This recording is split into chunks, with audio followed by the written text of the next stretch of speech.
Ano gitu kayak sinewon pakonat sakitong katsakyahan. Dulu, apa jeritan? Ya ini kan.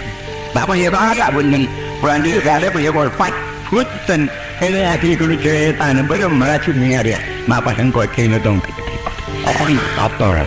Tongkat itu yang dibawa oleh Nabi Khidir dikasihkan kepada Saykhona Alhamdulillah jong kok telat membuat aja minta turun lama jong tolong kok membuat dia itu lama tolong kok kayak bentuk kedeh ada yang tongkat Nabi Musa itu kira kobil kehadirannya. Beberapa tahun kemudian Saykhona Ulil merintahkan Kiai As'ad untuk mengantarkan tongkat itu kepada Kiai Hashim.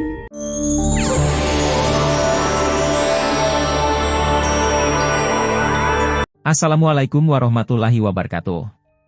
Halo guys, selamat datang di channel Kabar Nusantara, informasi seputar berita di Nusantara. Di sini saya akan membagikan video mengenai Kiai Haji Raden As'ad Syamsul Arifin dan tongkat Nabi Musa. Tonton sampai habis ya. Wahai saudaraku sekeyakinan, mari subscribe channel saya. Jika Anda subscribe, maka otomatis Anda membantu saya. Dengan membantu orang lain, Anda bisa masuk surga. Silahkan subscribe untuk mendapatkan informasi dan video menarik lainnya terbaru dari kami. Kami minta maaf apabila dalam video ini ada kata-kata yang salah dan kurang sopan, karena kami sebagai manusia biasa yang tidak luput dari salah dan lupa. Selamat menyaksikan. Kiai Haji Raden As'ad Syamsul Arifin dan tongkat Nabi Musa. Oleh Kiai Haji Ahmad Ruhyat Hasbi. Saya tidak pernah mondok di pesantren Salafiyah Syafi'iyah Situbondo, seperti Al-Mukarram Kiai Haji Abdul Moqsid Ghazali. Saya juga tidak pernah bertemu langsung dengan Kiai Haji Raden As'ad Syamsul Arifin. Dan saya juga belum bertemu langsung dengan dzurriyyahnya yang sekarang melanjutkan perjuangan beliau. Tapi sejak kecil saya sering diceritakan almarhum abah saya tentang Kiai Haji Raden As'ad, yang pada tahun 1984, abah pernah bertemu Kiai As'ad pada momen Muktamar NU yang diselenggarakan di pesantrennya. Saya menuliskan sedikit biografi Kiai As'ad ini, hanya didasari mahabbah saya kepada Kiai yang menjadi penghubung antara Saykhona Khalil dengan Hadratus Syekh Mbah Hashim Asy'ari dalam pendirian Nahdlatul Ulama ini. Lebih dari itu saya ingin meyakinkan semua Nahdliin bahwa organisasi kita didirikan bukan oleh sembarangan Kiai, tapi oleh para Kiai Asyabul Karomah wal Maunah. Dan saya mengajak kita semua untuk berkhidmat kepada NU dengan penuh tulus ikhlas. Ulisan ini bersumber dari Mau'izah Hasanah yang disampaikan oleh salah seorang putri Kiai As'ad, Al-Mukarramah Ibu Nyai Makiyah As'ad pada acara pertemuan alumni Salafiyah Syafi'iyah di Malang, Jawa Timur, yang saya dapatkan dari channel YouTube. Saya khususkan tulisan ini untuk kaum Nahdliin yang percaya karomah wali dan maunah para ulama. Kiai Haji Raden As'ad Syamsul Arifin pahlawan nasional, pengasuh pesantren Salafiyah Syafi'iyah Situbondo, yang juga pendiri Jam'iyah Nahdlatul Ulama, pada masa muda belajar dasar ilmu agama dari ayahnya sendiri, Kiai Haji Raden Syamsul Arifin. Setelah puas mendapat ilmu dari sang ayah, As'ad muda minta izin untuk mondok di pesantrennya Saykhona Khalil Bangkalan. Ayahanda tentu merasa senang mendengarnya dan sangat mendukung niat putranya yang atas keinginannya sendiri ngaji kepada Kiai yang menjadi gurunya para Kiai Jawa itu, seraya memberi nasihat, niatkan dalam hatimu untuk mengabdi kepada Saykhona Khalil. Nasihat dari Kiai Syamsul ini terdengar sedikit ganjil, karena biasanya orang tua yang mondokin anak memberi amanat agar niatnya mencari ilmu. Kiai Syamsul juga membekali Kiai As'ad muda tidak seperti orang lain, bukan koper atau tas yang berisi pakaian dan kitab. Kiai As'ad dibekali hanya 3 buah besek, wadah kecil. Besek pertama berisi alat untuk mengupas kelapa dan motong kayu, besek kedua berisi biji asam, dan besek ketiga berisi nasi aking. Lalu berangkatlah Kiai As'ad menuju Bangkalan Madura. Dan niat Kiai As'ad untuk mengabdi seperti disampaikan ayahnya, ternyata diketahui oleh Syekh Khalil. Kiai As'ad ditempatkan oleh Syekh Khalil di kamar yang paling dekat dengan rumahnya, tentu agar sang guru lebih mudah memanggil Kiai As'ad jika diperlukan. Suatu hari Syekh Khalil mengumpulkan para santrinya dan dawuh, para santri sekalian, hari Jumat yang akan datang, saya akan kedatangan tamu agung, saya akan siapkan masakan istimewa untuk menjamunya, siapa di antara kalian yang siap mencari kayu bakar? Dari sekian banyak santrinya, Kiai As'adlah yang mengacungkan telunjuk, saya siap Kiai. Kiai As'ad pun seharian mencari kayu bakar sesuai perintah gurunya. Setelah hari Jumat tiba, beliau dipanggil Syekh Khalil. As'ad, hari ini tugas kamu menyambut tamu, siapa saja yang datang, dalam keadaan apa saja. Jika dia mau menemuiku, maka terimalah dan antar dia ke rumahku. Hampir seharian Kiai Haji Raden As'ad menunggu tamu yang datang. Tapi sampai sore tamu yang ditunggu belum datang juga. Hanya ada seorang laki-laki tua, dengan pakaian compang-camping, badannya kumal penuh borok dan bau. Tetapi karena ingat pesan gurunya, siapa saja yang mau menemuinya dalam keadaan apa saja, tetap harus diantar ke rumah gurunya. Walaupun dengan hati yang penuh dengan pertanyaan, Kiai As'ad tetap mengantar orang ini. Tapi betapa kagetnya Kiai As'ad, orang yang kumal ini malah disambut oleh Syekh Khalil dengan sumringah, penuh keakraban, dirangkul, dicium pipinya. As'ad, antarkan tamu ini ke jalan lagi, beliau mau pulang, perintah Syekh Khalil kepada Kiai As'ad. Kiai As'ad pun menjalankannya dengan hati yang masih bertanya-tanya. Setelah selesai mengantarkan tamu itu, Kiai As'ad dipanggil lagi Syekh Khalil. As'ad, kamu tadi cium tangan tamu saya gak? Gak Kiai, saya gak kuat bau badannya, jawab Kiai As'ad jujur. Sayang sekali As'ad, padahal beliau adalah Nabi Khidir As, ujar Syekh Khalil. Waduh Yai, saya nyesel gak mencium tangannya, kalau beliau kesini lagi, biar saya yang jemput lagi. Saya pasti akan cium tangan beliau. Jumat depan beliau kesini lagi, pokoknya dengan wajah apapun tamuku nanti kamu antar ke rumahku lagi ya As'ad. Siap Yai, dengan senang hati Yai, ujar Kiai As'ad mantap.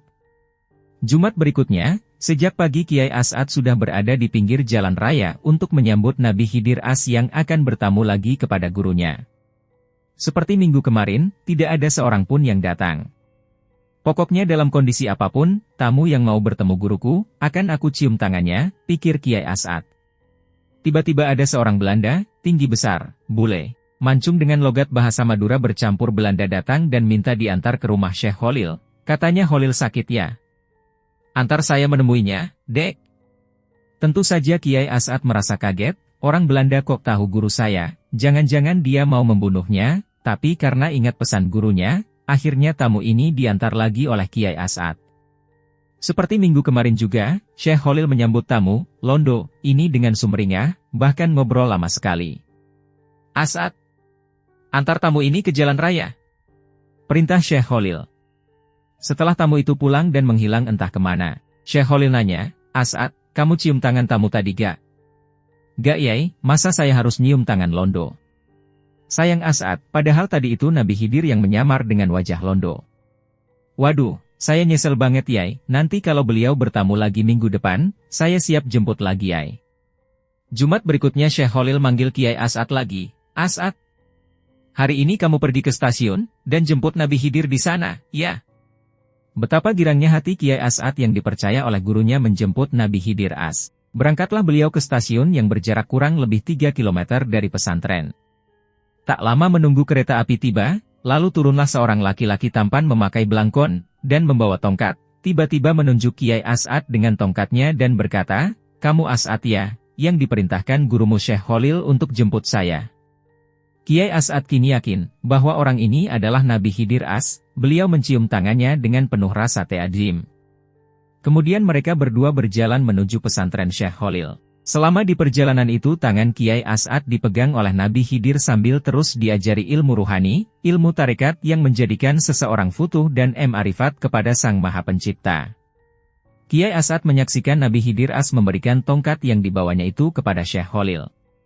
Dan menurut Kiai As'ad berdasarkan cerita dari Nabi Khidir As, tongkat itu adalah tongkatnya Nabi Musa As. Setelah beberapa tahun kemudian, Kiai As'ad dipanggil oleh Syekh Khalil untuk menyampaikan tongkat itu kepada Hadratus Syekh Mbah Hashim Asy'ari di Tebuireng Jombang murid Syekh Khalil lainnya, yang menandai restu beliau atas berdirinya Jamiyah Nahdlatul Ulama. Ila arwahihim, Al-Fatihah. Tongkat Nabi Musa memang ada di Indonesia, berdasarkan cerita Kiai Haji Raden As'ad Situbondo. Berikut ini cerita dari Kiai Haji Ahmad Ruhyat Hasbi tentang keberadaan tongkat Nabi Musa yang pernah dilihat Kiai Haji Raden As'ad Situbondo. Dan terakhir kali videonya tongkat itu muncul di Abah Guru Sekumpul yang beredar di YouTube. Saya tidak pernah mondok di pesantren Salafiyah Syafi'iyah Situbondo, seperti Al-Mukarram Kiai Haji Abdul Moqsid Ghazali. Saya juga tidak pernah bertemu langsung dengan Kiai Haji Raden As'ad Syamsul Arifin, Dan saya juga belum bertemu langsung dengan zuriyahnya yang sekarang melanjutkan perjuangan beliau. Tapi sejak kecil saya sering diceritakan almarhum abah saya tentang Kiai As'ad, yang pada tahun 1984, abah pernah bertemu Kiai As'ad, pada momen Muktamar NU yang diselenggarakan di pesantrennya. Saya menuliskan sedikit biografi Kiai As'ad ini. Hanya didasari mahabbah saya kepada Kiai yang menjadi penghubung antara Syekhona Khalil dengan Hadratus Syekh Mbah Hashim Asy'ari dalam pendirian Nahdlatul Ulama ini. Lebih dari itu saya ingin meyakinkan semua Nahdliin bahwa organisasi kita didirikan bukan oleh sembarangan Kiai, tapi oleh para Kiai Asyabul Karomah wal Maunah. Dan saya mengajak kita semua untuk berkhidmat kepada NU dengan penuh tulus ikhlas.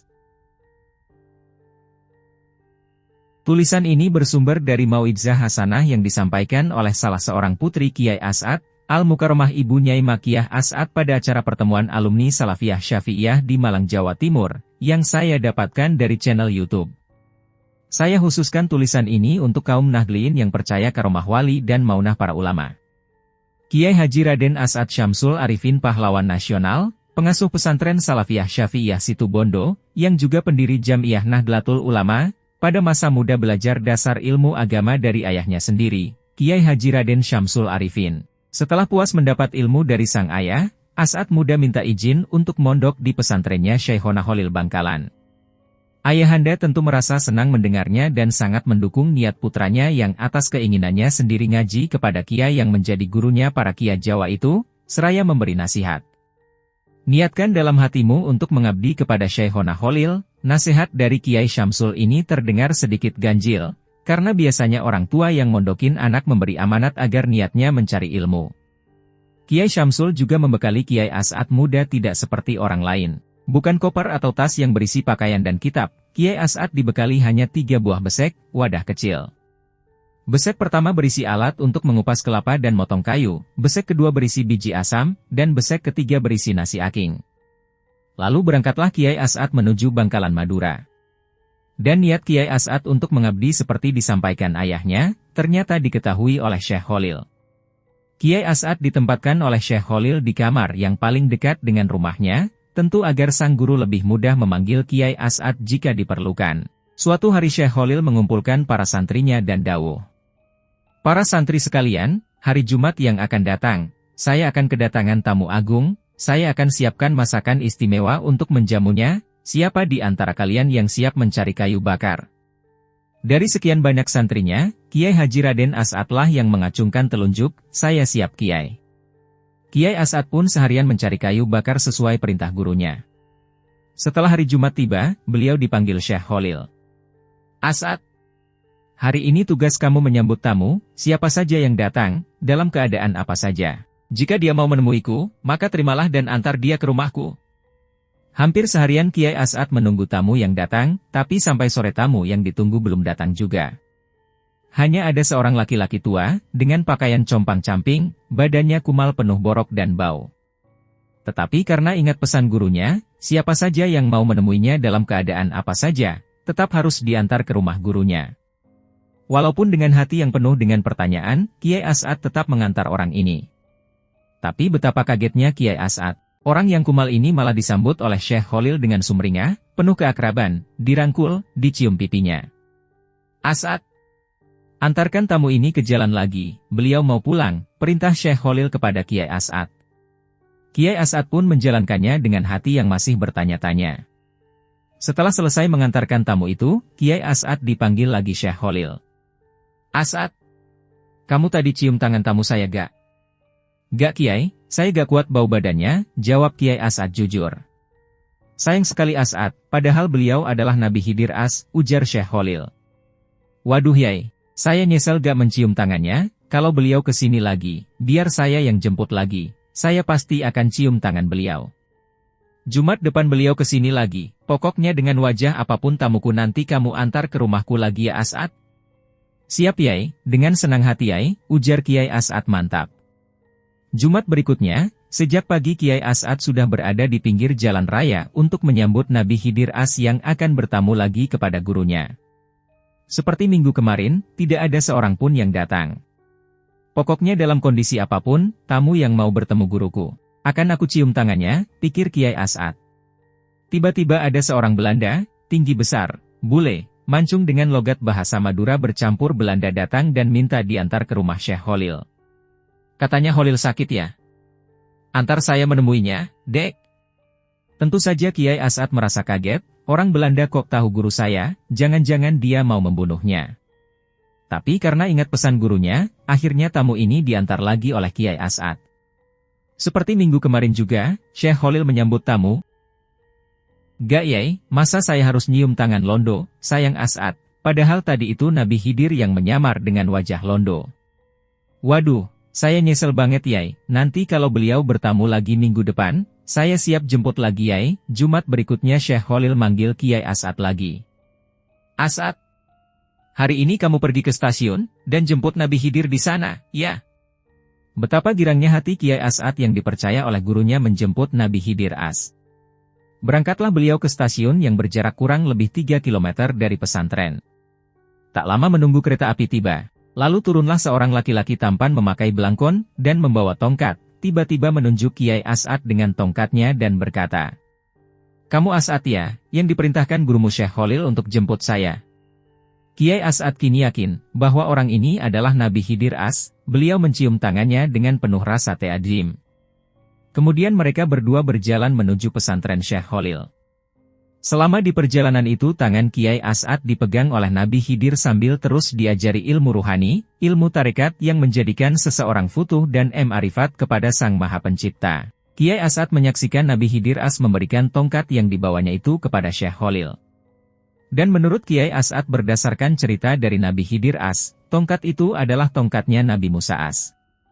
Setelah beberapa tahun kemudian, Kiai As'ad dipanggil oleh Syekh Khalil untuk menyampaikan tongkat itu kepada Hadratus Syekh Mbah Hashim Asy'ari di Tebuireng Jombang murid Syekh Khalil lainnya, yang menandai restu beliau atas berdirinya Jamiyah Nahdlatul Ulama. Demikianlah kabar Nusantara hari ini yang bisa kami informasikan. Saksikan terus video-video terbaru dari kami. Jangan lupa subscribe sekarang juga.